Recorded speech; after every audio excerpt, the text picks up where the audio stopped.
when you have a product and you're creating transformation, selling is not slimy. It's not icky. It's providing a service for someone. A true CEO is pricing their products based on the value, the transformation, and also the sustainability of the business itself. The question I want you to start thinking is, welcome to the Fuel Your Flow podcast. I am your host, Valerie Fagali, physical therapist turned software CEO and business coach for health and wellness coaches. We are going to be talking about all things health and business. They might be more closely related than you think. So let's go ahead and get into it. Hey there, and welcome back to another episode of Fuel the Flow. Today, we're going to talk about something that's going to determine how much money you can make in your business. And that is the shift from becoming a coach to becoming the CEO of your business. Because the truth is that it's not about more certifications. It's not about how much knowledge you have around the topic you teach. And it's really not even about your ability to coach that caps your income. It's about your leadership, your decision-making and how quickly you can make decisions, and your willingness to take on responsibility. So I want to start because I hear this all the time, and I myself have been in this situation where I'll be talking to a business owner, and this was me again a while back. I had these same issues, and I see that they're so close to the next level. And the moment that they have to make a decision of which way to go, even if the decision is so clear in what it is that's going to help increase their revenue, whether that be raising their prices, investing in more support, getting more consistent with their content or having more sales conversations, niching down perhaps, right? Even when the lever is clear of what needs to be pulled in order to make more money, they pull back. And I started to hear things from them like, I don't know if it's the right time. I'm really busy right now. And I don't know if I want to make this shift. I don't know if my audience is going to like this. I just need to tweak a few more things and make this a little bit better and more perfect, essentially, before I launch it. And I hear this over and over again. And on the surface, these concerns seem logical. They seem to make sense. But what we're really looking at is it's fear. Right? It's excuses that don't actually line up when you look at the math and you look at what's possible. And what it's being confused with is fear of taking that next step forward. So here's what's happening.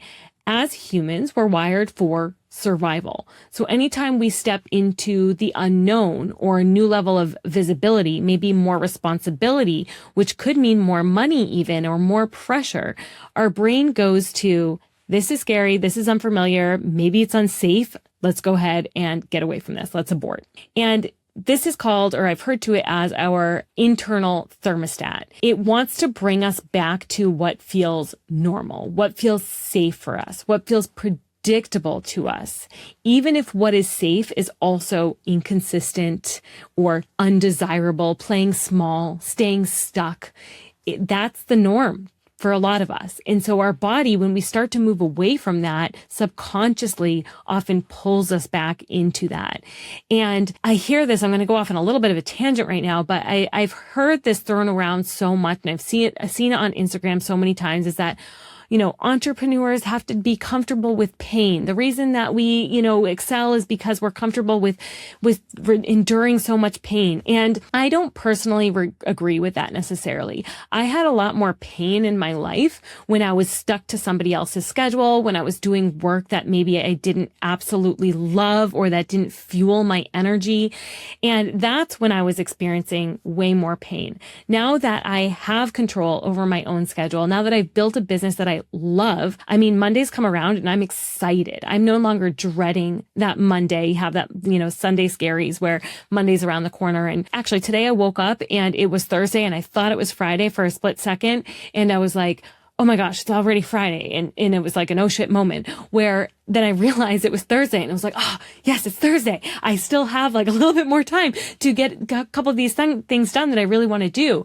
Right. And so even if we are stuck in that place where maybe we're not super satisfied with our life. We're working, maybe we're still working our part-time job while we're trying to grow our business, or maybe we're undercharging for our services and we're playing small.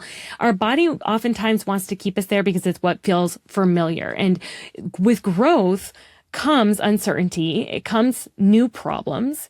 there comes a version of yourself that you haven't fully stepped into yet, that you are going to have to step into and take responsibility for.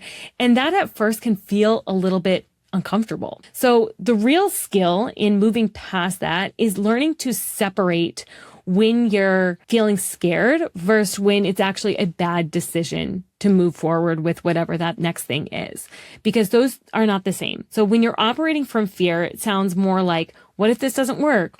What if people say no to it? What if I fail? But those are not actual data points showing us that it's the wrong decision. It's just fear. Those are what ifs. And if you're able to let go of those what ifs, then you're able to step into that next version of yourself and the more income essentially for your business as well, oftentimes too, if that's what you're desiring. So don't let what ifs drive your decision, because that will keep you in a place that you don't want to be for way longer than you need to be. The question I want you to start thinking is there actually evidence that this is the wrong move, or am I just uncomfortable because it's something new? That awareness alone will change everything for you. So now let's talk about what actually changes when you step into your CEO role, because being a coach and being a CEO are really not at all the same thing. So when you're in coach mode, you're focusing so much on your craft, your skill, your delivery. But when you step into CEO mode, that's where you really have to zoom out. Hey, sorry to interrupt, but if you are a health or wellness professional and you haven't yet checked out The Wellness Vault, you're missing out. The Wellness Vault is a content hub for coaches who create their own plans and programs for their clients, run workshops, create digital guides, and so much more. You can now do all of this in a fraction of the time so you can focus on your clients and grow your business faster than ever with more you time. The link to the Wellness Vault is in the show notes, so go sign up for your free trial today. Now, you're likely operating as both in your business right now. You're both the coach and the CEO, and that's okay. You can be in both of those seats. But when you move into your CEO position and you're doing the work of the CEO in that moment, you need to zoom out and look at the bird's eye view of your business. And you have to figure out whether or not you are taking responsibility for the things that are going to up-level your business. So your business can't run on random motivation or scattered processes, or I'll kind of figure this out later. The CEO, when you're working as the CEO, you're thinking in numbers. You're thinking, how many leads are actually coming in every month? How well am I nurturing those leads? What are your systems around it? How many emails are you sending out? How many follow-up phone calls are you making? You have to think about, are you converting them into your paid process? So what's your actual conversion rate with the number of leads versus how many people join your paid programs, right? You need to figure out that percentage so that you know the numbers. You know, how are you delivering, and are you delivering consistently? Are people sticking around? Are they asking for refunds, or are they canceling memberships? And if they are, why? What are those numbers? What's the reason that that's happening? And how can you adjust for that? So you're really looking at the data when you're stepping into that CEO position, and you're building out systems that create stability, predictability, and scalability of your business. So you need to start also investing like a true business owner when you're in that CEO position. And this is big because a lot of coaches, especially if it was once your side hustle, think, how can I spend as little as possible and make some money off this, right? That's the mindset of someone who's just getting started or someone who's in a side hustle. But when you're actually trying to grow your business, what you should be thinking is, what do I need to invest in today to help grow the business? Do I need to hire more coaches? Do I need to get support? Do I need to hire a VA? Or what tools can I invest in that it's going to make my content better and save me a lot of times and make me more efficient in my business? Am I learning new skills that are going to increase revenue? That's a different type of skill. I'm not talking about more credentials in your business. The best courses that I ever took did not come with any sort of credential, but rather they taught me a skill that I could implement right away in order to see business growth. You're not just thinking about making money, you're building something sustainable and something scalable. Another shift that you have to think about is you have to stop avoiding sales. And this is something that a lot of coaches have a hard time with.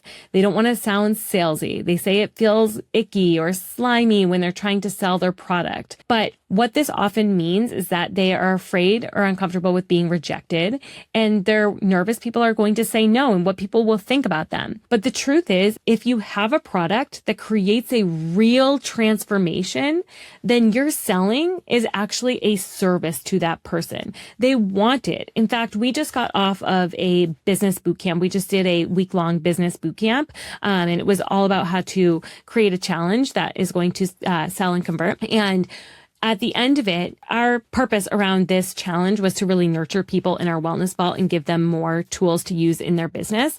And at the end of it, people were asking, but wait, can I sign up and do more group coaching with you? Or what's the next step? Or how much could you do any one-on-one business consulting, right? They wanted me to sell to them because they wanted to keep making that progress forward.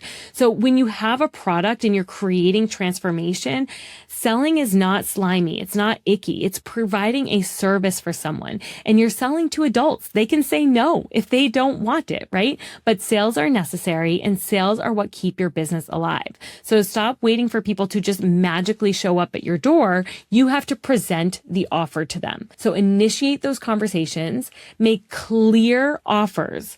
So this is another mistake that I see coaches make all the time, is that they'll offer 3 different things when they're having a conversation with a client. No, make one clear offer, what you think the best offer is for that particular person, or what your signature program is.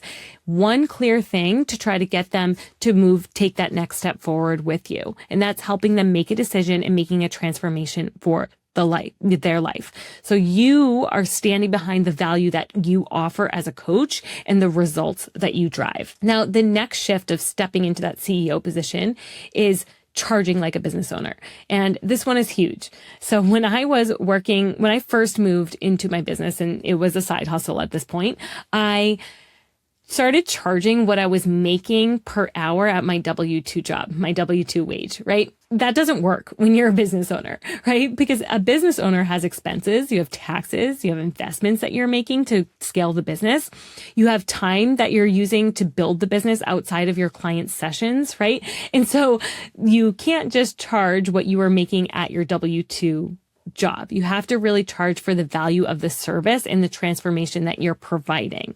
So if you are charging too low of a rate, you're going to cap your income very quickly. So a true CEO is pricing their products based on the value, the transformation, and also the sustainability of the business itself. So at the end of the day, your income ceiling is really not about how hard you're working, what certifications or expertise that you have, or even about how passionate you are about your work. Yes, those things are very important, but really what drives sales, what drives money in revenue is the level of responsibility you're willing to take on as the business owner, the decisions that you're willing to make, and the speed in which you make them. So again, fear is going to hold you back a lot of times from making those decisions, but you have to be able to say yes or no to things clearly and have a clear path on where you're going. And then also how often you're willing to move forward despite that subconscious fear that's holding you back. So are you willing? Are you making quick decisions? And are you taking on the responsibility as a CEO? So if you're feeling a little bit of resistance right now, if there's something you know you should be doing that you've been putting off, I want you to really get honest with yourself. Is this just fear holding you back because it feels unfamiliar? Or is this where you should be going to hit your next level? So stepping past that fear is what is going to take you into the next level. That's going to open up so many doors and change your life in so many wonderful ways. So if this episode resonated with you, share it with another coach or a friend who you think will benefit from stopping playing small and stepping into their CEO role. I can't wait to see you on the next one. I hope you enjoyed our conversation from today. Any links we discussed will be in the show notes below. Also, we would be incredibly grateful if you would leave us a 5-star review. This helps us keep the podcast going so that we can continue to provide value for all of you. I hope we see you on the next one.